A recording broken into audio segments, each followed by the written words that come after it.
Well, welcome back to Keith and Kevin's Repair and Restoration, and today, welcome to Engine Prep 101. We're going to go through the things that you should do when you're putting a used motor into your project. Now, this motor is going to go into a 76 GMC pickup 4x4 part-time case. With that, there's some things you want to think about: cooling systems, oil pump, and last but not least, the flywheel. Generally, you'd want to use the one that came out of your project, but ours has a crack in it and we can't use it, so not good there.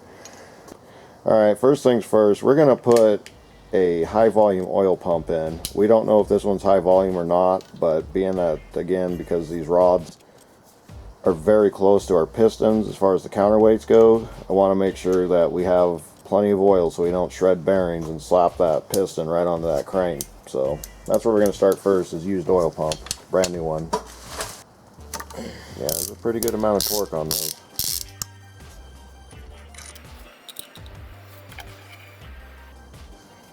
Okay, now one thing that's unique to the Chevy oil pump, that shaft, once it's inserted, will not come out.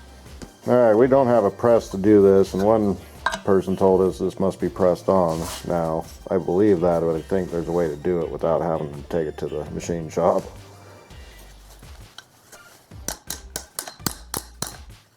We still got a little bit to go. This is so not the way to do this. No. Not at all. For those of you on YouTube, this is so not how to do this. But, you know, we want to get this truck running. We're okay with taking risks. And as you can see, I'm constantly turning this so I don't just bang it in one spot.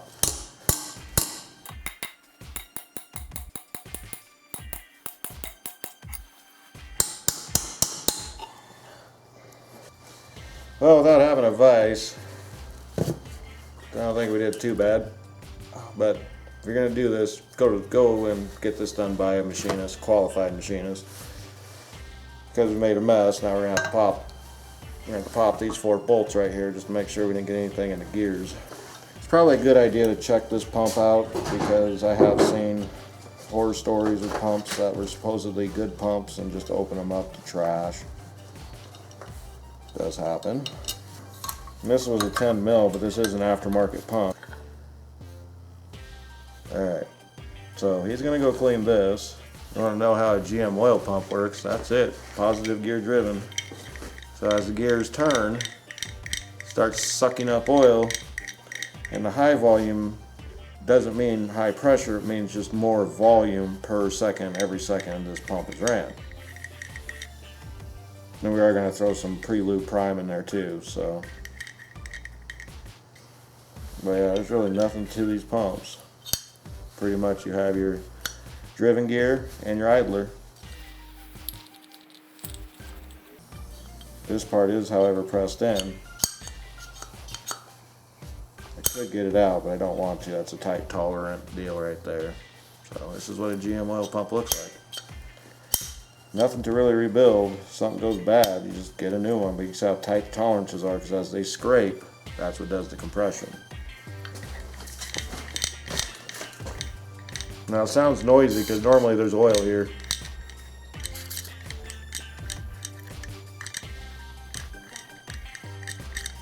It's a WD-40 squirter.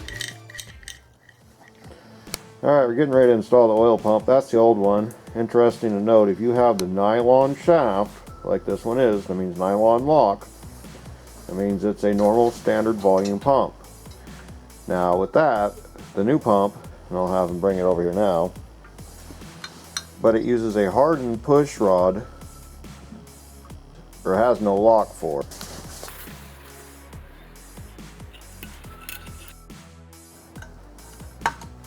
Or you just hold it. Oh wait, look at that. It holds. Oh, some bright star made it to where it didn't need to be pressed. Okay, oh, very good. 66 foot-pounds. Holy crap.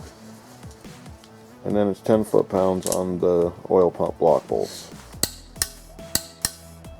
Okay. But I would say that's pretty positive snap there. 10 pounds for the, what's called the oil to pump cover.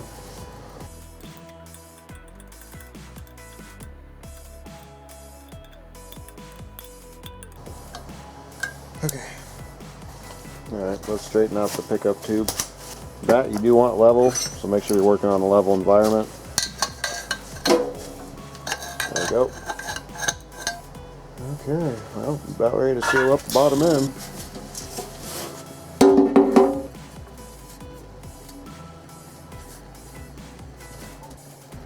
Now we are using the Felpro reusable gasket.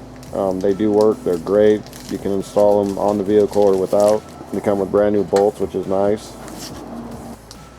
So very important on this motor, the corners, 18, the inners are 8. Especially if you're using Felpro replacement bolts. That is not fun.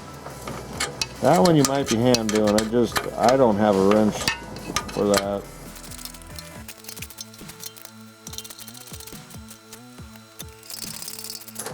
As you can see, I'm going in an expander.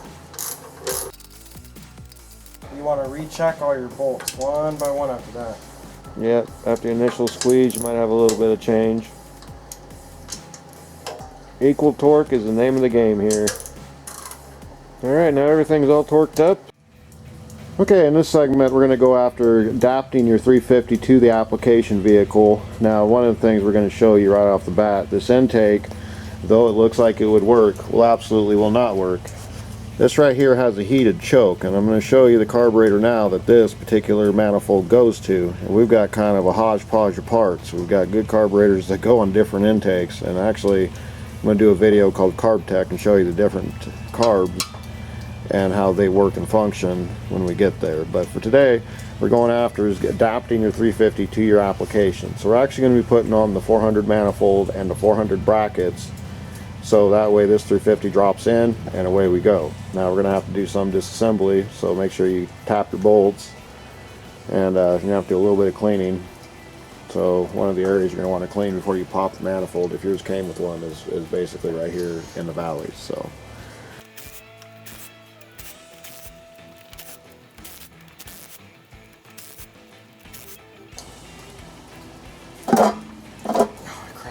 this wasn't. Steel, dude, it's heavy. Hey, there's the intake manifold gasket that got shoved when we were just trying to get the intake on to throw out of the 71. Okay, so you're going to want to clean all this up. So we're going to do some cleanup and then we'll get right back to you.